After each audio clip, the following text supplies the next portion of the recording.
fresh blown burnout car. I'm here with Matt Watts. This build's pretty special, mate.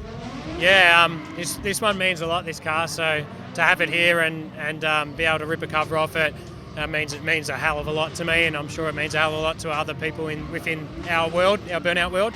Absolutely. Nick's very well loved in the burnout scene. This was Nick's car. It's changed hands a couple of times since Nick's owned it, but now it's in your hands and you've rebuilt it, and I have no doubt that you're going to give this car, I was going to say a hard time, but that's what burnouts are all about. But what's the plans with the car? Give us a bit for people who don't know the combo, because a lot of it is very fresh. Yeah, well, obviously I made no secret around it being Nick's car. Nick was a mate of mine. I met him at the very first Summernats I ever went to, and I was there when this car first came out. From Gus Boy first brought it out. It was blown small block combo. Nick bought it, put the blown LS combo in it, and whatever. I was in chats with Nick from 2017 about buying this car. Circumstances were never quite right financially and whatever, but about 4 or 5 times lucky, I ended up back with the car, and it means a whole lot more now. Nick's unfortunately no longer with us, but I can hopefully keep his legacy alive, but I've also tried to put my own twist on it. So I bought the car as a roller. It's got what essentially was the bones of BLO'EM combo in it. So it's a 5.3 board 5.7 LS blown power glide. I changed a lot of things, pretty much short engine up. I changed a lot of things. So yeah, now it's mechanically injected. Pretty much changed the whole car front to back, rebuilt it front to back. It was very tired after a lot of years, a few different hands of being in the burnout world, and had to make a lot of things fit going mechanical. It was always an EFI car, but mechanical now, and it seems to be pretty happy and pretty angry. It's a little bit like BLO'EM, but it's much cleaner. You've been the first person to say that BLO'EM was pulled out of a paddock. This is pretty much the way you'd always imagine probably BLO'EM to be, but here we have BLO'EM. Yeah, well, BLO'EM was the car that was never supposed to be. I got given that shell and I built it as a piss take, taking the piss out of my mates with the LS, and that was the whole idea with BLO'EM, because obviously I'm a 202 guy from way back. Blown 6-cylinder man. Yeah, blown 6-cylinder, and I used to always hang shit on the boys with the LSs, and that's why BLO'EM had the name BLO'EM, because I thought LS junk, let's blow it up. That was built with spare parts from my shed, and it was really rough around the edges, and it sort of got to a point where it developed very quickly in terms of it ended up with a blower on it, and it was going really well. It was competing at a decent level for the car that it was, but yeah, it sort of all got a little bit out of hand, and it was time to build up a much better car. Because you did start using the car for a few power skids and hitting speeds of over, double ton. Yeah, power skids in Darwin. Not bad for a paddock basher. Yeah, power skids in Darwin were a real eye-opener. We clocked one in on the GPS speedo, well over 200k an hour, and in a car that was pretty rough around the edges, it sort of was a bit of, hang on, I think it's time now that we build something a bit safer, and something that actually has brakes. When we end up in the gravel trap at Darwin that's got a 1.2k long straight, you knew that maybe it's time for a few upgrades.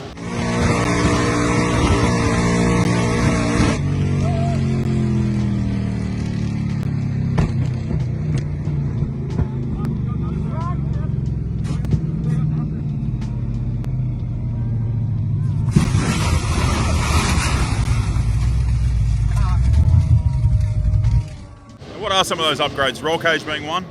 Yeah, so obviously I was lucky enough in terms of the fab work of this car. It was already done. It was done from back in the day. It was originally a drag car back before Gus Boy had it even. So it's got a pretty extensive roll cage throughout the car, which massive tick. And it's got like a Nissan Silvia front end, so a lot bigger brakes and stuff than what I called with a BMX push bike brakes that were on the other Corolla. So yeah, so it's just much better setup. Good front end, good rear end, roll cage, brakes, everything. So this car is designed to do what I want it to do now. I have no doubt you'll be steering BLO'EM very well around the country, mate, at many events. This will probably feel a little bit tighter, a bit more crisper on the pad.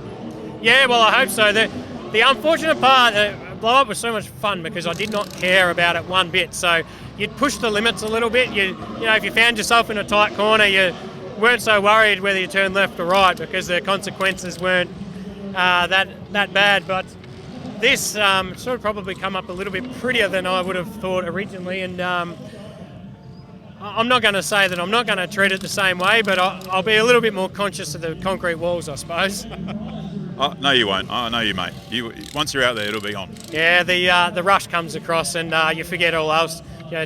You forget to look at your gauges, and you forget about any care in the world other than smashing a set of tyres and getting a fist out the window for the crowd. So. Tell us about the colour. We know it's a factory Holden colour we've seen on many of your cars before. Yeah, so Sunburst Gold is a GM factory colour. It's the colour of my LJ Tirana. It's sort of, once again, when I built Blow Up, it was a bit of a piss take, and that's why I painted it the same as the Tirana.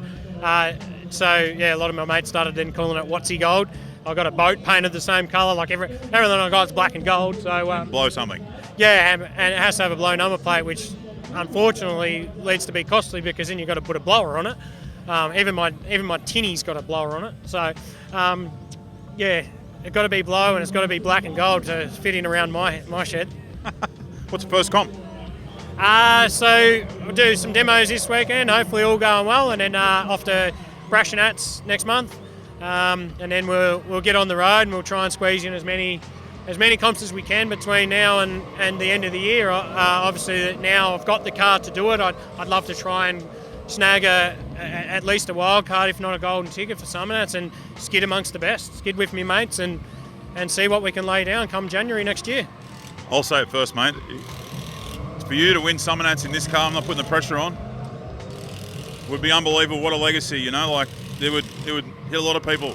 Oh, that would be dreams come true, but you know, I'm pretty realistic, and that's a fair cry, but you never say never. At the end of the day, if I got there, you're just going to do your best to put on the best show. For me, that's what it's about, putting on the best show, having as much fun as you can, and if the results come your way one day, well, you know, I definitely wouldn't complain, but I'd never expect it, put it that way.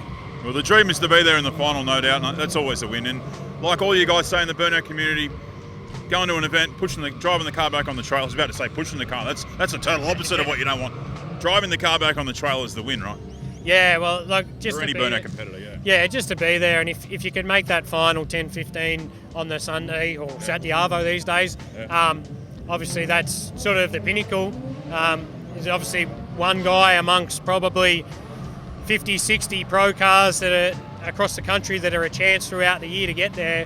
But yeah, so if you could sort of make that top 10, 15 and drive the car on the trailer at the end of the day and put on a good show, for me it's about putting on a good show and having fun doing it. That's why I started doing what I'm doing.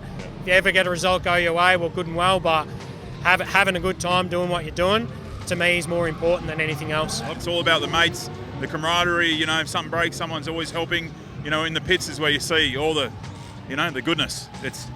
Yeah, well, that's where, to me, I follow the scene as hard as I do, because some of the people that have now become some of my good mates are dudes I've met through the car scene, you know, and those relationships, the times away, you know, it's not just at the comp, it's after the comp, you might be at the pub or whatever, and some of those times are the best times you'll ever have, and some of the best people you'll ever have. It could be your closest rival, but they'll be the first one to lend you a hand if shit goes south, and to me, that's why I am so deep with the cars, is because mateship is such a big theme of it. Like even building the cars, getting mates involved, it means a hell of a lot. Even if it's a mate come over to have a beer and encourage you while you're doing it, or a mate come over and lend a hand with parts, services, skills, whatever, having mates around you, that's what makes it so special. Speaking of, the legacy of the car comes from exactly that. Yes, 100%. Like I said, you know, my very first Summernats, I met Nico and become close to him. So to be able to get the car back, I'm not going to lie, the day that it got dropped off at my joiner, I sat in the shed that night and I probably had a few welled up eyes, and even ripping the covers off just before and talking about it gets me a little bit emotional, because to me, like, if I was ever not here one day, I'd want my mates to do the same.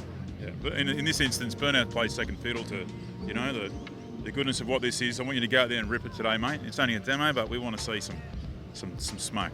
Yeah, well, Tilly's already warned me probably 4 times. She called me to say, hey, Matt, just reminding you, it's just a demo, but I can't promise nothing, because once I get out there, I'm going to be that excited that, the accelerator is going to be buried, and we're going to put on a show, or I could break something and be a massive flop, because I haven't had a chance to drive it yet, so we'll see how we go. We'll see how we go. All right. Thanks, Matty. Good luck with the car this season, mate. No, thank you very much, guys, and thanks to MotorX for giving me the opportunity to bring it here and show it off for the first time. Once again, it means a lot to me, this car, and I'm sure it does to a lot of people within the community. So to be here is pretty special, and I hope I'm doing the big fella proud.